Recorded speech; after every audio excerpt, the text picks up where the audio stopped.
Olá, bem-vindos ao nosso Deep Dive de hoje. Vamos mergulhar no futuro da corretagem de imóveis aqui no Brasil. É um mercado, assim, bem tradicional, mas que está passando por uma revolução, né? Exatamente. Olha, as fontes que a gente analisou pintam um quadro bem fascinante. Um setor que se mostrou resiliente, mas que agora encara o impacto profundo da tecnologia. A gente está falando de PropTechs, inteligência artificial. E, ao mesmo tempo, tem um consumidor diferente, né? Isso, E novas exigências para o profissional. isso. E a nossa missão aqui é tentar destilar o que é essencial nessa transformação toda. Tipo, como é que o corretor pode não só sobreviver, mas de fato prosperar nesse cenário novo? O foco parece ser essa relação cada vez mais, assim, intensa entre a tecnologia e a expertise humana, certo? Perfeito. Vamos começar pela base, a resiliência do mercado. Mesmo com, indicadores meio desafiadores como a Selic alta, as fontes apontavam um crescimento, olha, robusto de 20% para 2024. 20%? Nossa. Pois é. Isso mostra uma força que, de certa forma, desafia o cenário econômico mais amplo, sabe? E essa força vem de onde, principalmente? Você tem uma ideia? Olha, vem de uma demanda bem consistente por imóveis residenciais. Teve um estudo da Brain que indicava tipo 70% de intenção de compra. 70%? É bastante. E além disso, programas habitacionais como o Minha Casa Minha Vida continuam sendo um motor importante, né? Especialmente para alguns segmentos. Essa base sólida é o pano de fundo para toda essa transformação que a gente está vendo. Entendi. Então tá, sobre essa base sólida, a gente tem um consumidor que mudou completamente o jogo.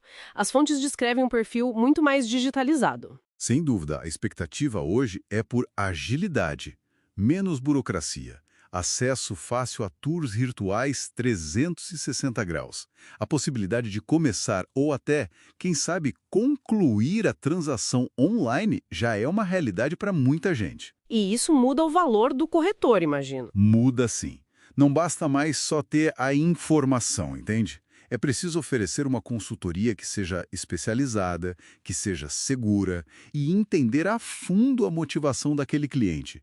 É um desejo de ter algo melhor? É uma necessidade urgente? Isso muda totalmente a abordagem. Essa mudança radical do consumidor que você mencionou, ela cria um terreno fértil, né? Para a tecnologia entrar. Como é que a tecnologia está respondendo a essas novas expectativas? Exatamente.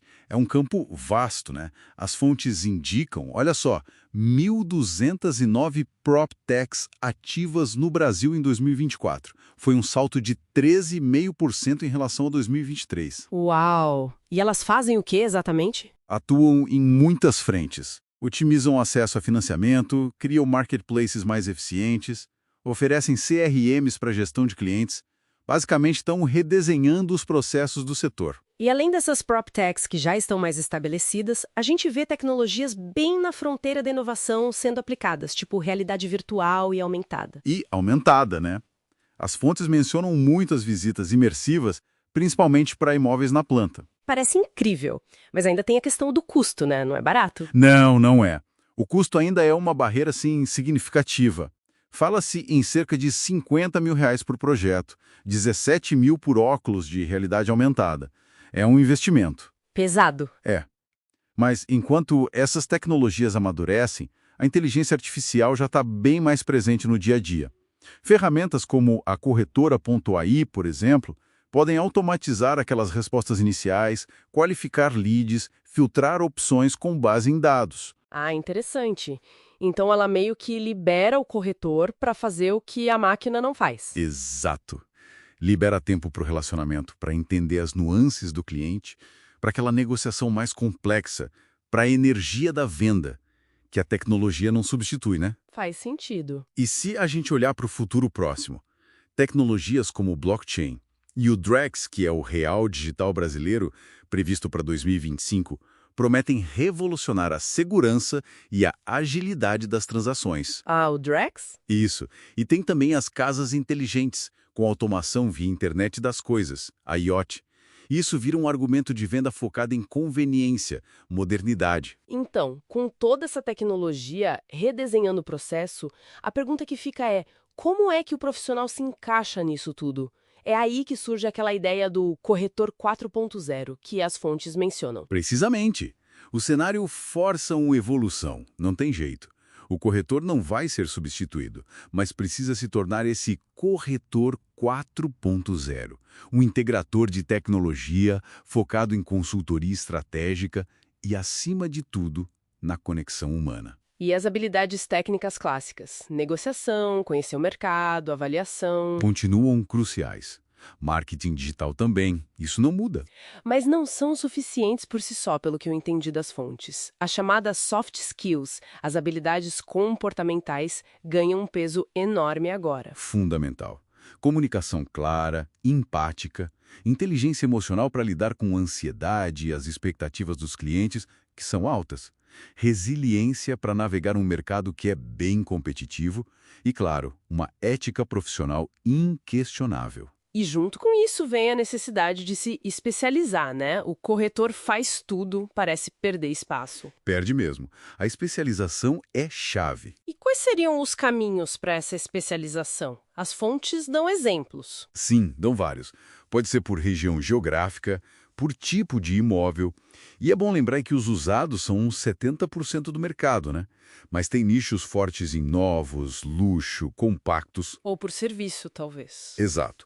Locação, avaliação especializada, prospecção de terrenos para incorporadoras, multipropriedade, ou até imóveis comerciais com foco em ESG, aqueles critérios ambientais, sociais e de governança que estão cada vez mais relevantes. Entendi. É o especialista que constrói autoridade e justifica o próprio valor nesse novo mercado, então. Perfeitamente. E o setor regulatório, os conselhos, como é que acompanham essa mudança toda? As fontes mencionam iniciativas do sistema COFES-Cresce? Sim, eles estão atentos. A gente viu que há planos estratégicos em andamento, como o do Crescido Rio de Janeiro para 2025-2027. O foco é em qualificação profissional, adoção de inovação, garantia de segurança jurídica para os negócios. Importante. Muito. E, além disso, mudanças legais, como algumas propostas no novo Código Civil sobre validade de documentos eletrônicos, escrituras por videoconferência. Tudo isso exige que o corretor esteja sempre se atualizando. Não dá para parar. Então, para a gente amarrar tudo isso, o futuro do corretor no Brasil parece menos sobre uma ameaça de substituição pela tecnologia Exato. e mais sobre uma oportunidade de elevar o papel desse profissional, usando a tecnologia para amplificar justamente o toque humano, a consultoria, a confiança. É a leitura perfeita. A tecnologia é uma aliada poderosa, não uma adversária. O sucesso vai vir dessa combinação inteligente. Ter fluência digital, claro, mas também habilidades interpessoais bem afiadas, conhecimento profundo de nichos específicos e, como base de tudo, sempre a ética. Fica aqui, então, uma reflexão final para quem nos ouve. Se a inteligência artificial já demonstra essa capacidade de analisar dados e prever tendências de mercado com uma precisão que a gente nunca viu antes, como será que o corretor pode ir além da consultoria que a gente conhece hoje? Boa pergunta. Como seria usar essa capacidade preditiva para, em parceria com o cliente, talvez co-criar estratégias de investimento imobiliário super personalizadas, reinventando o próprio conceito de assessoria no setor? Fica aí para pensar.